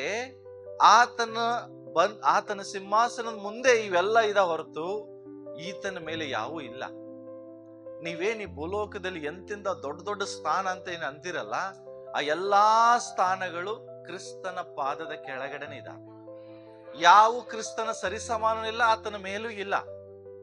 ಅದಕ್ಕೋಸ್ಕರ ಇಲ್ಲಿ ನಾವು ನೋಡ್ತೇವೆ, ಸರ್ವವು ಒಂದೂ ಇಲ್ಲ ಅಂತ. ಸರ್ವವು ಆತನ ಮುಖಾಂತರವಾಗಿ ಆತನಿಗೋಸ್ಕರವೇ ಸೃಷ್ಟಿಸಲ್ಪಟ್ಟಿವೆ. ಈ ಭೂಲೋಕದಲ್ಲಿ ಎಂತ ಅಧಿಕಾರಿ ಇದ್ರೂ ಅವನು ಯಾರಿಗೋಸ್ಕರ ಇದ್ದಾನೆ? ಕ್ರಿಸ್ತನಿಗಾಗಿ ಸೃಷ್ಟಿಸಲ್ಪಟ್ಟಿದೆ. ಹಾಗಾದ್ರೆ ಭೂಲೋಕದಲ್ಲಿರುವಂತದ್ದು ಯಾವುದು ಅಂತದ್ದಿಲ್ಲ, ಅದು ಕ್ರಿಸ್ತನಿಗಾಗಿ ಅಲ್ಲ. ಅಂದ್ರೆ ಏನು? ಫಾರ್ ಎಕ್ಸಾಂಪಲ್ ಹೇಳ್ತೇನೆ. ಈಗ ನಿಮ್ಮ ಮನೆಯಲ್ಲಿ ನಿಮ್ಮ ಮಕ್ಕಳಿಗೋಸ್ಕರ ಅಂತ ಏನಾದ್ರು ಒಂದು ತಗೊಂಡ್ಬರ್ತೀರಿ. ನಿಮ್ಮ ಮಕ್ಕಳಿಗೋಸ್ಕರ ಅಂತ ತಂದಾಗ ಏನ್ ಮಾಡ್ತೀರಿ? ಆ ವಸ್ತು ಆ ಮಕ್ಕಳದಾಗ್ತದೆ, ಹೌದಾ? ಅವಾಗ ಮಕ್ಕಳು ಆ ಮನಸ್ಸಿಗೆ ಬಂದಂಗೆ ಆ ವಸ್ತುನ ಏನ್ ಮಾಡ್ತಾರೆ? ಯೂಸ್ ಮಾಡ್ತಾರೆ. ಅಂದ್ರೆ ಯಾರಿಗೋಸ್ಕರ ಅದಾಗಿದೆಯೋ ಅದವ್ರ ಮನಸ್ಸಿಗೆ ಬಂದಂಗೆ ಯೂಸ್ ಮಾಡ್ತಾರೆ. ಏನನ್ನ ನೀವು ನಿಮಗೋಸ್ಕರ ಇರ್ತದೆ ಅದನ್ನ ನಿಮ್ಮ ಮಾತನ್ನ ಕೇಳ್ತದೆ. ನೀವೇನ್ ಹೇಳ್ತೀರ ಅದನ್ನ ಮಾಡ್ತದೆ. ನೀವ್ ಹೆಂಗ ಆಟ ಆಡಿಸ್ತೀರ ಹಂಗ ಆಟ ಆಡ್ತದೆ. ಅರ್ಥ ಆಗ್ತದೆ ನಾನು ಹೇಳಿದ್ ನಿಮಗೆ? ನೀವು ಯಾರಿಗೋಸ್ಕರ ಏನಾದ್ರೂ ತಗೊಂಬಂದ್ರೆ ಅದು ಅವರಿಗೆ ಮೀಸಲಾಗ್ತದೆ. ಅವ್ರು ಏನ್ ಹೇಳ್ತಾರೆ ಅದ್ರ ಮೇಲೆ ಅಧಿಕಾರ ಇರ್ತದೆ.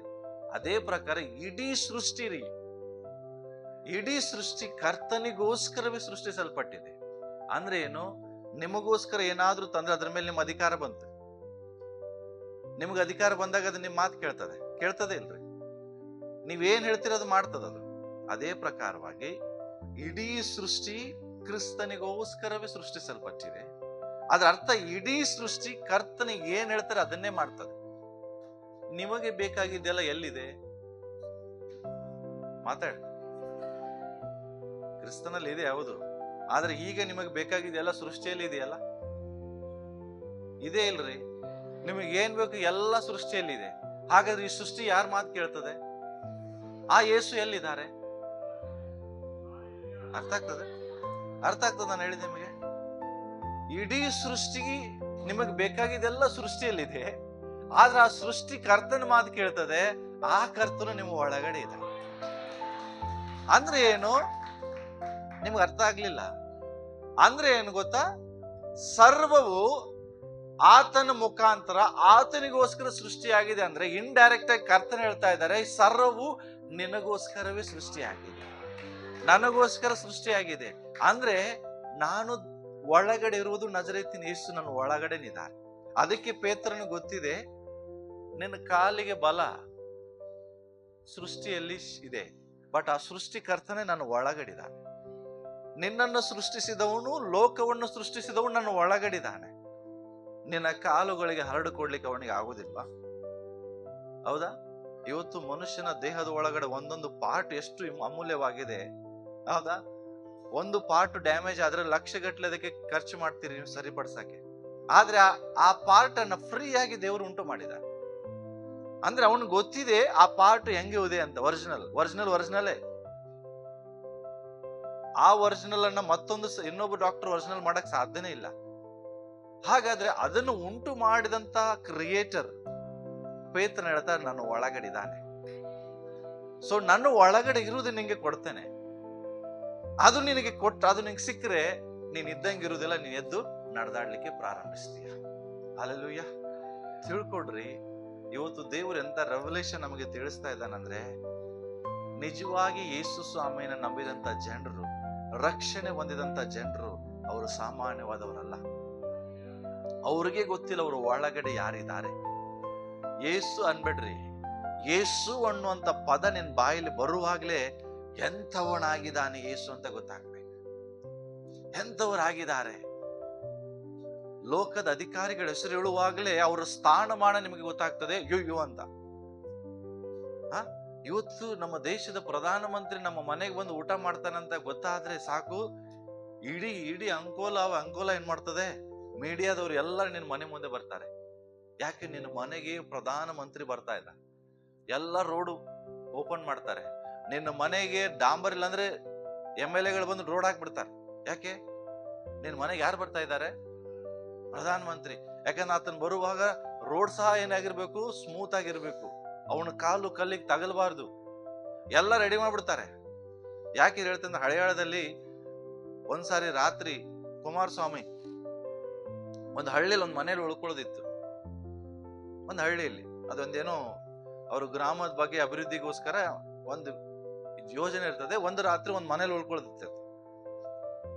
ಒಂದು ಹಳ್ಳಿಯಲ್ಲಿ ಒಂದು ಮನೆಯನ್ನು ಸೆಲೆಕ್ಟ್ ಮಾಡ್ತಾರೆ ಹಳೆಯಾಳ ತಾಲೂಕಲ್ಲಿ. ತಿಳ್ಕೊಳ್ರಿ, ಒಂದು ದಿವಸ ಕುಮಾರಸ್ವಾಮಿ ಉಳ್ಕೊಳ್ಳಿಕ್ಕೆ ಆ ಮನೆ ಸೆಲೆಕ್ಟ್ ಮಾಡಿದ್ರು. ಒಂದು ದಿನ ಉಳ್ಕೊಳ್ಳೋದಕ್ಕಾಗಿ ಅವನ ಮನೆನೇ ದೊಡ್ಡ ಮನೆ ಆಗೋಯ್ತು. ಯಾಕೆ ಹೇಳ್ರಿ? ಅದು ಹಳ್ಳಿ. ಅವನ ಮನೆಯಲ್ಲಿ ಸರಿಯಾದ ಟಾಯ್ಲೆಟ್ ಫೆಸಿಲಿಟಿ ಇರುವುದಿಲ್ಲ, ಬೆಡ್ರೂಮ್ ಇರುವುದಿಲ್ಲ, ಬೆಡ್ ಇರುವುದಿಲ್ಲ. ಆದ್ರೆ ಈಗ ಯಾರು ಬಂದ್ ಮನೆಯಾಗ ಇರ್ತಾರೆ? ಅವ ಹಂಗಿರುವುದಿಲ್ಲಲ್ಲ. ಅವ್ರ ಮನೇಲಿರೋ ಟಾಯ್ಲೆಟ್ ಈಸಿ ಇರ್ತದೆ. ಈಗ ಇಲ್ಲಿ ಅವ್ರೆಲ್ಲ ಹೋಗ್ಬೇಕು, ಹೊರಗಡೆ ಹೋಗ್ಬೇಕು. ಅದಕ್ಕೋಸ್ಕರ ಕುಮಾರಸ್ವಾಮಿ ಅವ್ರ ಮನೆಗೆ ಬರ್ತಾನಂತ ಹೇಳಿ ಒಂದೇ ವಾರದಲ್ಲಿ ಅವ್ರ ಮನೆ ರಿನೋವೇಷನ್ ಮಾಡಿದ್ರು. ಯಾರು? ಫ್ರೀ ಆಗಿ. ಒಂದೇ ವಾರದಲ್ಲಿ ಅವ್ರ ಮನೆ ರಿನೋವೇಷನ್ ಆಯ್ತು. ಬಾತ್ರೂಮ್ ಇಲ್ಲದ ಮನೆಯಲ್ಲಿ ಹೈಫೈ ಬಾತ್ರೂಮ್ ಬಂತು, ವೆಸ್ಟರ್ನ್ ಟಾಯ್ಲೆಟ್ಗಳು ಬಂತು, ಒಳ್ಳೆ ಬೆಡ್ ಬಂದು, ಎಲ್ಲ ಬಂದು. ಯಾರು? ಒಂದಿನ ನಾವು ಇರ್ಲಿಕ್ಕೆ ಅವ್ರು ಒಂದಿನ ಉಳ್ಕೊಂಡದ್ದು. ಉಳಿದಿದ್ದೆಲ್ಲ ಯಾರಿಗೈತಿ? ಈಗ ನಾನು ಹೇಳ ಸತ್ಯ ಸುಳ್ಳು ಹೇಳ್ತಾ ಇಲ್ಲ. ಒಂದು ದಿನ ಲೋಕದ ಅಧಿಕಾರಿಗಳು ಬಂದು ಉಳಿಲಿಕ್ಕೆ ಅವನಿಗೆ ಎಷ್ಟು ಆಶೀರ್ವಾದ ಆಯ್ತು. ಸೃಷ್ಟಿಕರ್ತನು ನಿಮ್ಮ ಒಳಗಡೆ ಇದ್ದಾನೆ. ಹಲ್ಲೆಲೂಯಾ. ನಿರಂತರವೂ ಇರ್ತಾನೆ. ನಮಗಿನ್ನು ಎಷ್ಟು ಆಶೀರ್ವಾದ ಆಗ್ಬೇಡ. ಸಮಸ್ಯೆ ಏನ್ ಗೊತ್ತಾ? ನಮಗೆ ಜ್ಞಾನ ಇಲ್ಲ, ನನ್ನ ಒಳಗಡೆ ಯಾರಿದ್ದಾರೆ. ನನಗೆ ತಿಳುವಳಿಕೆ ಇಲ್ಲ, ನನ್ನ ಸಂಗಡ ಯಾರಿದ್ದಾರೆ. ನನಗೆ ಒಂದು ಚೂರು ಅದ್ರ ಬಗ್ಗೆ ಕಲ್ಪನೆನೂ ಇಲ್ಲ, ನಾನು ಯಾರ ಬಗ್ಗೆ ಮಾತನಾಡ್ತಾ ಇದ್ದೇನೆ. ಸುಮ್ಮನೆ ಹೇಳ್ತೇವೆ ಯೇಸು ಅಂತ. ಅಲೋ, ಯೇಸು ಅನ್ನುವಾಗ ತಿಳ್ಕೊಳ್ಳುವನು ಯಾರು? ಭೂಲೋಕ ಪರಲೋಕದಲ್ಲಿ ಅಧಿಕಾರ ಹೊಂದಿದಂತವನು, ನರಕಕ್ಕೆ ಹೋಗಿ ಸೈತಾನನ ಅಲ್ಲೇ ಸೋಲಿಸಿ ಅವನ ಪವರ್ಗಳನ್ನ ಡೆಸ್ಟ್ರಾಯ್ ಮಾಡಿ ಬೀಗದ ಕೈಯನ್ನು ಹೊತ್ಕೊಂಡು ಬಂದಂತವ್ರು, ಪಾತಾಳದಲ್ಲಿರುವಂತ ಎಲ್ಲಾ ಭಕ್ತರನ್ನ ಬಿಡುಗಡೆಗೊಳಿಸಿದಂತವ್ರು ಅಂತ ಯೇಸು ಅವ್ರು ಹೇಳ್ತಾರೆ ಲಾಸ್ಟಿಗೆ ಇಲ್ಲಿ, ತಂದೆ ಆದ ದೇವರು ಆತನಲ್ಲಿ ಸರ್ವ ಸಂಪೂರ್ಣತೆ ವಾಸವಾಗಬೇಕೆಂಬುದಾಗಿ. ಏನಂತ ಹೇಳ್ತಾ ಇದ್ರಿ? ಸರ್ವ ಸಂಪೂರ್ಣತೆ. ಸರ್ವ ಸಂಪೂರ್ಣತೆಗೆ ಏನಂತಾರೆ ಗೊತ್ತಾ ನಿಮಗೆ? ಅದಕ್ಕೊಂದು ಡೆಫಿನಿಷನ್ ಬರ್ದಿದೆ ನಾನು. ಏನಂತಂದ್ರೆ, the sum of total of divine perfections, power and attributes. ಸರ್ವ ಸಂಪೂರ್ಣತೆ. ಸಂಪೂರ್ಣತೆ ಅಂದ್ರೆ ಗೊತ್ತಾ? ಎಲ್ಲವೂ ಸೇರಿದಾಗ ಸಂಪೂರ್ಣತೆ ಆಗ್ತದೆ. ಎಲ್ಲವೂ ಸೇರ್ಬೇಕು. ಏನೇನು ಅದ್ರಲ್ಲಿ ಸೇರ್ತದಂತ ಹೇಳಿದ್ರೆ ಅಧಿಕಾರ. ಏನ್ ಹೇಳ್ರಿ? ಫಸ್ಟ್ ಅದ್ರ ಒಳಗಡೆ ಅಧಿಕಾರ, ದೈವಿಕ ಅಧಿಕಾರ. ಓಕೆ, ನೆಕ್ಸ್ಟ್ ಪವರ್, ರಾಜ್ಯತ್ವಗಳು. ಏನ್ ಹೇಳ್ರಿ? ಪವರ್. ಮೂರನೇದಾಗಿ ಹೇಳ್ತದೆ, ಇಲ್ಲಿ ನೋಡ್ರಿ, ಮೇಲಿದೆ ನೋಡ್ರಿ, ಇದು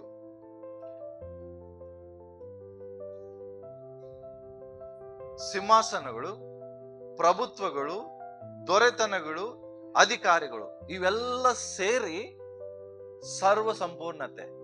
ಇದು ಯಾರ ಒಳಗಡೆ ಇದೆ ಅಂತೆ? ಕ್ರಿಸ್ತನ ಒಳಗಡೆನೆ ಇರಬೇಕೆಂಬುದಾಗಿ ಹೇಳ್ತಾರೆ. ಅದ ಅರ್ಥ ಏನ್? ಹಾಗಾದ್ರೆ ಕ್ರಿಸ್ತನ ಒಳಗಡೆ ಎಲ್ಲ ಸಂಪೂರ್ಣತೆ ಇದೆ.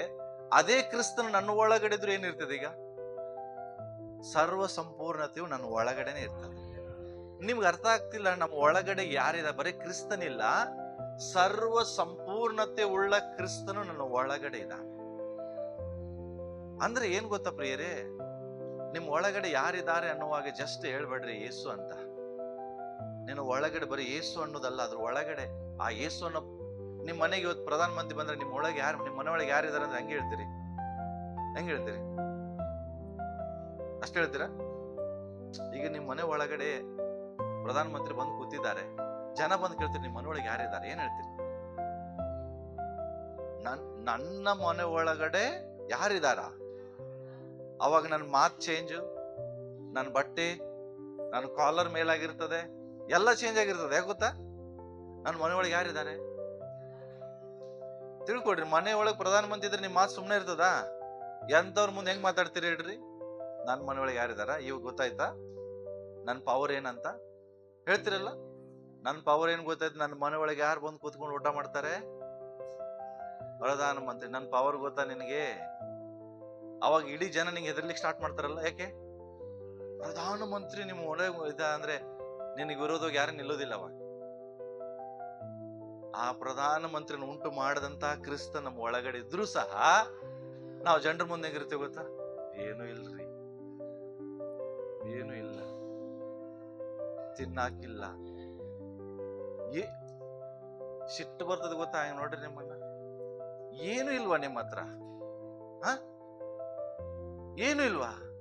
ಅವನು ಹೇಳ್ತಾನೆ, ಎಲ್ಲವೂ ಇದ್ದವನಾಗಿ ನಾನು ಕಾಣಿಸಿಕೊಳ್ತಾನೆ. ಯಾಕೆ ಗೊತ್ತಾ?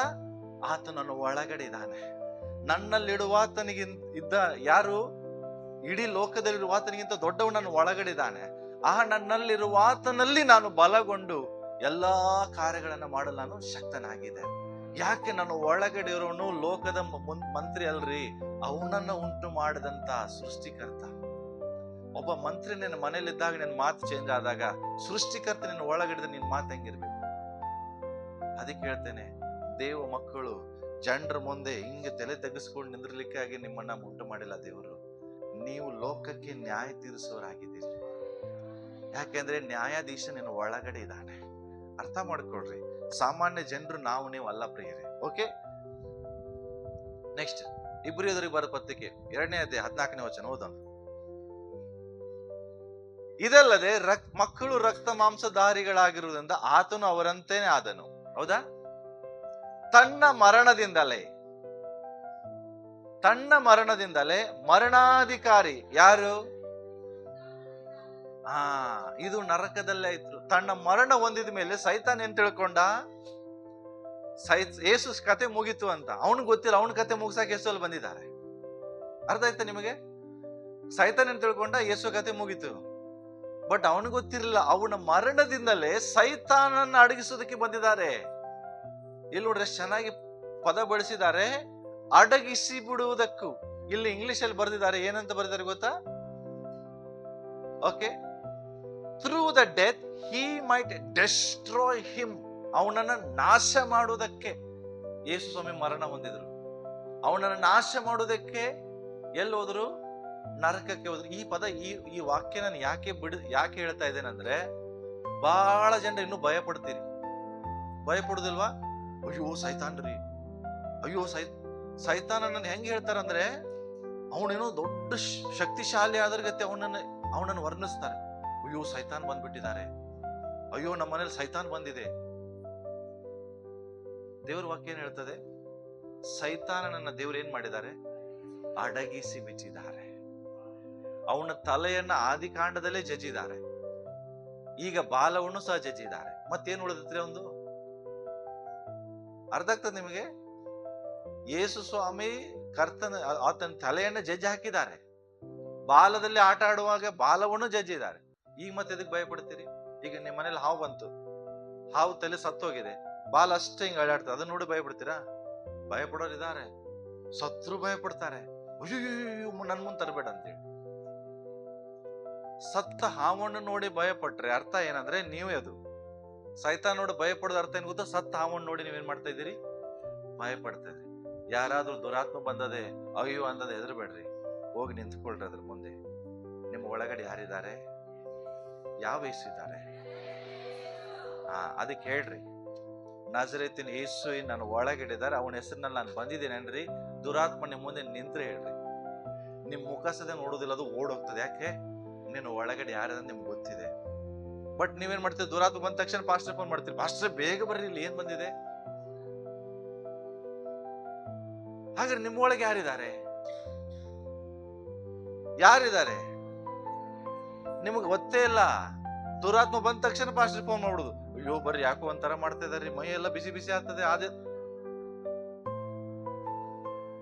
ನಾನು ಹೇಳಿ, ನಿನ್ನ ಒಳಗಡೆ ಯಾರಿದ್ದಾರೆ ಅಂತ ನಿನಗೆ ಗೊತ್ತಾದ್ರೆ ನಿನ್ನ ಕುಟುಂಬ ಅಲ್ಲ, ನೀನು ಊರ್ ಒಳಗೋದು ಬರುದಿಲ್ಲ. ಯಾಕೆ? ನೀನಲ್ಲಿರುವುದ್ರಿಂದ.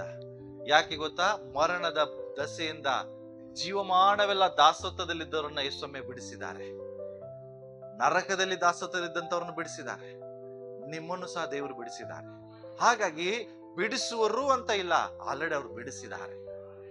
ಹಲೋ, ಸೊ ಅಂತ ಯೇಸು ನಿಮ್ಮ ಒಳಗಡಿದ್ದಾರೆ. ಮತ್ತೊಂದು ಹೇಳ್ತೇನೆ, ಏನ್ ಮಾಡಿದ್ರಲ್ಲಿ? ರೆವಲ್ಯೂಷನ್ 1:18 ಹೇಳ್ತದೆ, ಏನು? ಸತ್ತವನಾಗಿದ್ದೆ. ತಿಳ್ಕೊಡ್ರಿ, ನಿಮ್ಮ ಕರ್ತನು ಸತ್ತಿಲ್ಲ, ಯುಗ ಯುಗಾಂತರೊಳಗೂ ಬದುಕುವನಾಗಿದ. ಆತನು ಸತ್ತಿದ್ದೆ ಎದಕ್ಕೆ ಗೊತ್ತಾ?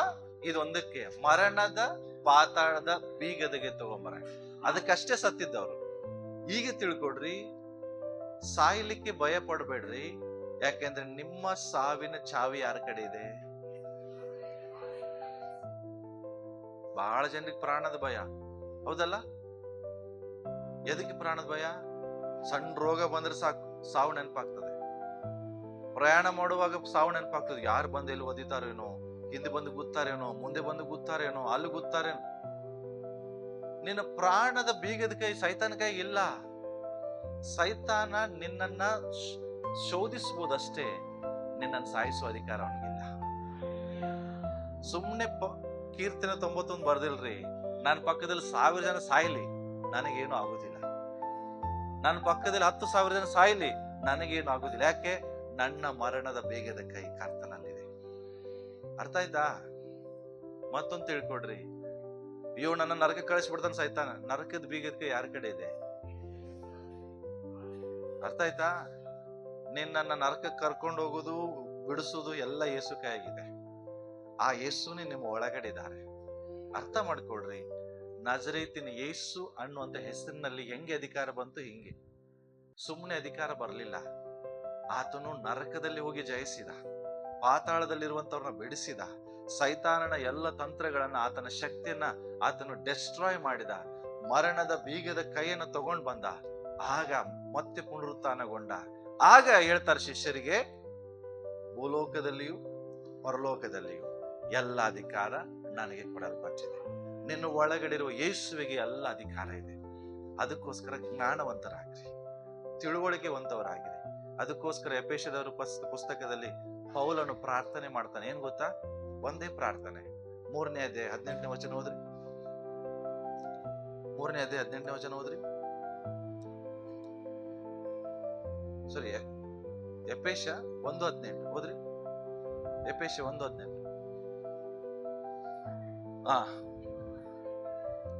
ತಿಳ್ಕೊಡ್ರಿ, ಇಲ್ಲಿರೋರು ಎಲ್ಲರಿಗೂ ಇದು ಪ್ರಾರ್ಥನೆ ಅವಶ್ಯಕತೆ ಇದೆ. ನಿಮ್ಮೆಲ್ಲರಿಗೂ ಈ ಪ್ರೇಯರ್ ನೀವು ಮನೆಗೋಗಿ ಮಾಡ್ರಿ.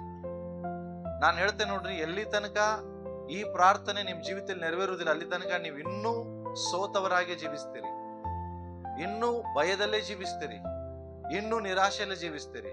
ನಿಮ್ ಜೀವಿತದಲ್ಲಿ ಯಾವಾಗ್ಲೂ ಜಯೋತ್ಸವದೊಡನೆ ನೀವು ಜೀವಿಸ್ಬೇಕಾ, ಸಂತೋಷವಾಗಿ ಜೀವಿಸ್ಬೇಕಾ, ಜಯಶಾಲಿಗಳಾಗಿ ಜೀವಿಸ್ಬೇಕಾದ್ರೆ ಈ ಪ್ರಾರ್ಥನೆ ನಿಮ್ಗೆ ಅವಶ್ಯಕತೆ ಇದೆ. ಏನ್ ಪ್ರಾರ್ಥನೆ? ಎಫೆಸದವರಿಗೆ ಬರೆದ ಪತ್ರಿಕೆ 1ನೇ ಅಧ್ಯಾಯ 18ನೇ ವಚನ. ಈ ಪ್ರಾರ್ಥನೆ ನಿಮ್ಗೆ ಅವಶ್ಯಕತೆ ಇದೆ. ಓದ್ರಿ.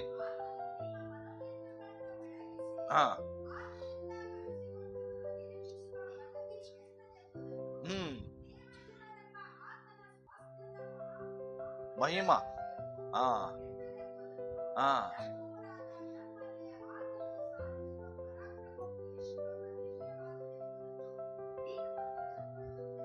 ಸಿ ಏನ್ ಹೇಳ್ತಾ ಇದ್ದಾನೆ ಗೊತ್ತಾ? ಪ್ರೇಯರ್ ಇದು ಇಂಪಾರ್ಟೆಂಟ್. ಇದು ನಮಗೆ ಗೊತ್ತಿಲ್ಲ. ಏನ್ ಫಸ್ಟ್ ನಮ್ಮ ಮನೋನೇತ್ರಗಳು ಬೆಳಗ್ಬೇಕು.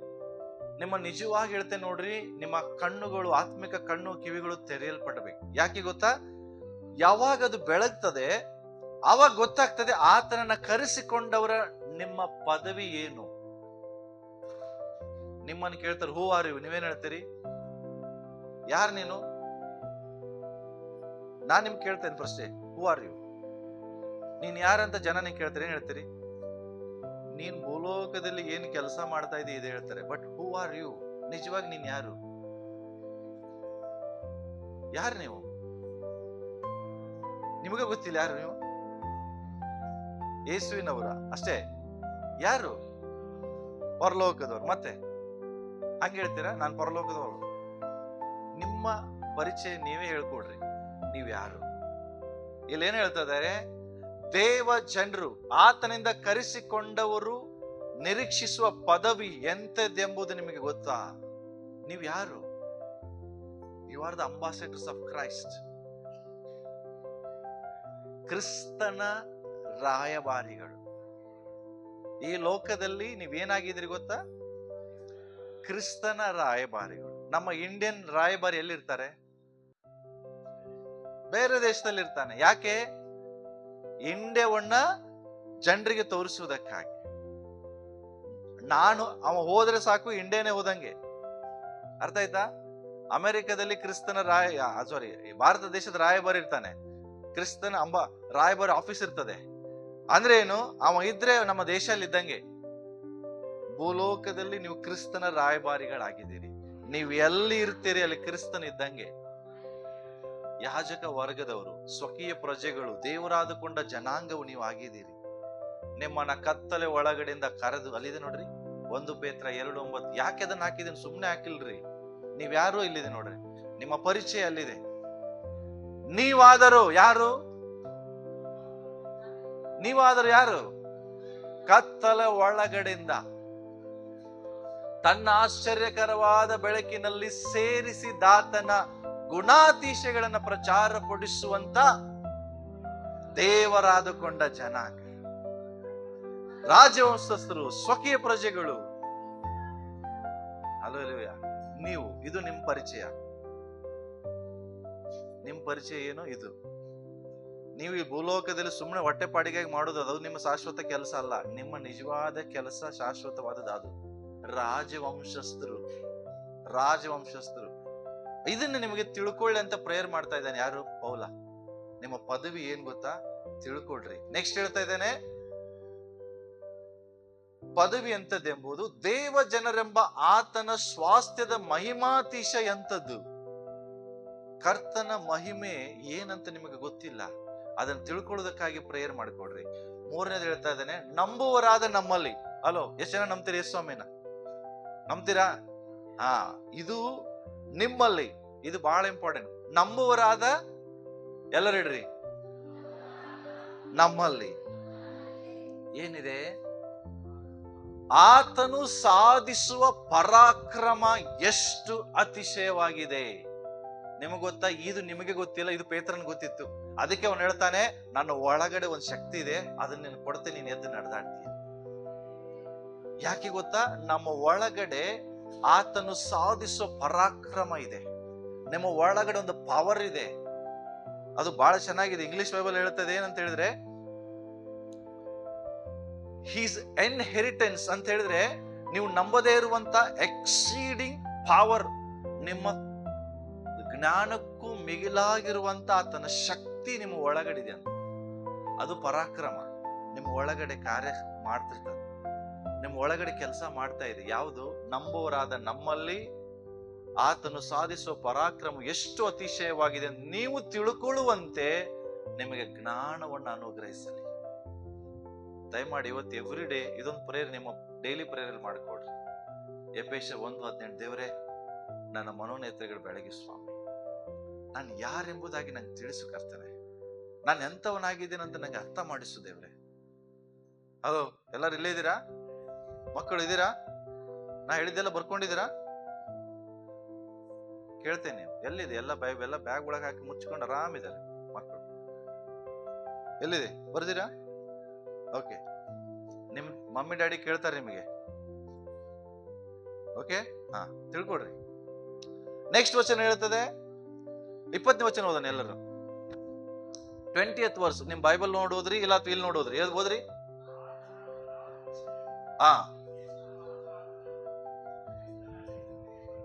ಹೇಗೆ?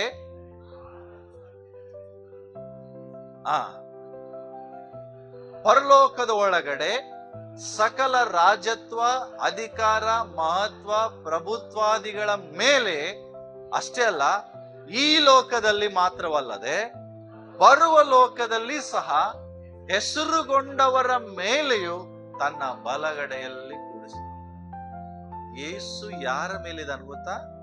ಈ ಲೋಕದಲ್ಲಿ ಅಷ್ಟೇ ಅಲ್ಲ, ಈ ಲೋಕದಲ್ಲಿ ಯಾರೆಲ್ಲ ಹೆಸರುಗೊಂಡವರಿದಾರಲ್ಲ, ದೊಡ್ಡ ದೊಡ್ಡ ದೊಡ್ಡ ದೊಡ್ಡ ಶ್ರೇಷ್ಠ ವ್ಯಕ್ತಿಗಳು, ಇಡೀ ಜಗತ್ತಿನಲ್ಲಿ ಶ್ರೇಷ್ಠ ಪವರ್ಫುಲ್ ವ್ಯಕ್ತಿಗಳು ಯಾರೆಲ್ಲ ಇದಾರಲ್ಲ, ಅವರ ಮೇಲೆ ಕ್ರಿಸ್ತನಿದ್ದಾನೆ.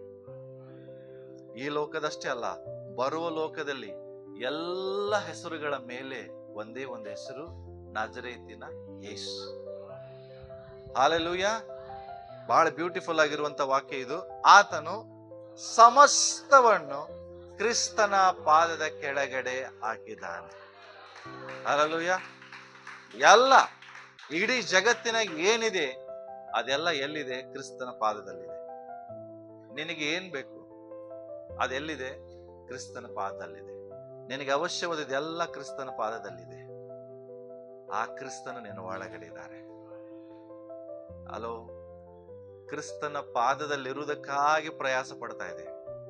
ಕ್ರಿಸ್ತನ ಪಾದದಲ್ಲಿರುವುದಕ್ಕಾಗಿ ಕಚ್ಚಾಡ್ತಾ ಇದ್ದೇವೆ. ಕ್ರಿಸ್ತನ ಪಾದದಲ್ಲಿರುವುದಕ್ಕಾಗಿ ಜಗಳಾಡ್ತಾ ಇದ್ದೇವೆ. ಕ್ರಿಸ್ತನ ಪಾದಲಿದ್ದದಕ್ಕೆ ಒಬ್ಬರೊಬ್ರು ಕೊಲೆ ಮಾಡ್ತಾ ಇದ್ದಾರೆ. ನಿನಗೆ ಬೇಕಾಗಿದ್ದು ಎಲ್ಲವೂ ಕ್ರಿಸ್ತನ ಪಾದದಲ್ಲಿದೆ. ಆ ಕ್ರಿಸ್ತನು ನಿನ್ನ ಒಳಗಡೆ ಇದ್ದಾನೆ. ಅಷ್ಟೇ ತಿಳ್ಕೊಡ್ರಿ, ನೀನ್ ಯಾರು, ನಿನ್ನಲ್ಲಿರುವಂತ ಕ್ರಿಸ್ತನ ಎಂತವನಾಗಿದ್ದಾನೆ. ಆತನ ಹೆಸರನ್ನು ಉಚ್ಚರಿಸುವ ಹಾಗೆ ಬರೀ ಹೆಸರು ಬರಬಾರದು, ಆತನ ಪರಾಕ್ರಮಶಾಲಿ ಎಷ್ಟು ದೊಡ್ಡದಾಗಿದೆ, ಆತನ ಎಂತವನಾಗಿದ್ದಾನೆ ತಿಳ್ಕೊಂಡು ಆತನ ಹೆಸರನ್ನು ಬಳಸ್ರಿ, ಅಲ್ಲಿ ಅದ್ಭುತ ಆಗ್ತದೆ. ದಯಮಾಡಿ ಹೇಳ್ತೇನೆ, ನಾವು ಬಳಸುವಂತ ಹೆಸರಿನಲ್ಲಿ ಶಕ್ತಿ ಇದೆ, ಅಧಿಕಾರ ಇದೆ. ನಿಜವಾಗಿ ಹೇಳ್ತೇನೆ ನೋಡ್ರಿ, ನೀನ್ ನೋಡಕ್ ಹೆಂಗಿದೆ ಅದ್ರ ಬಗ್ಗೆ ಚಿಂತೆ ಮಾಡ್ಬೇಡ. ನಿನಗೆ ಒಳಗಡೆ ಒಂದಿದೆ, ಅದ್ರ ಬಗ್ಗೆ ಚಿಂತೆ ಮಾಡು. ತಿಳ್ಕೊಡ್ರಿ, ಏನ್ ಬೇಡ. ಜಸ್ಟ್ ಎಕ್ಸಾಂಪಲ್ ಒಂದ್ಕೊಳ್ಳ. ನಾನು ಮೊನ್ನೆ ಶಿವಮೊಗ್ಗದಿಂದ ಹುಬ್ಳಿ ಪ್ರಯಾಣ ಮಾಡ್ತಾ ಇರುವಾಗ ಸಿಟಿಯಲ್ಲಿ ಬಂದ್ವಿ. ಅವಾಗ ನಾನು ಶಿವನ್ ಬರೋದ ಕಾರ್ ತಗೊಂಡು ಹೋಗಿದ್ದೆ. ಅದು ಯು ಪಿ ಪಾಸಿಂಗ್ ನೋಡುದು. ಯು ಪಿ ಪಾಸಿಂಗ್ ನೋಡಿದ ತಕ್ಷಣ ಒಬ್ಬ ಪೊಲೀಸ್ ಹಿಂಗೆ ಕೈ ಮಾಡ್ದ.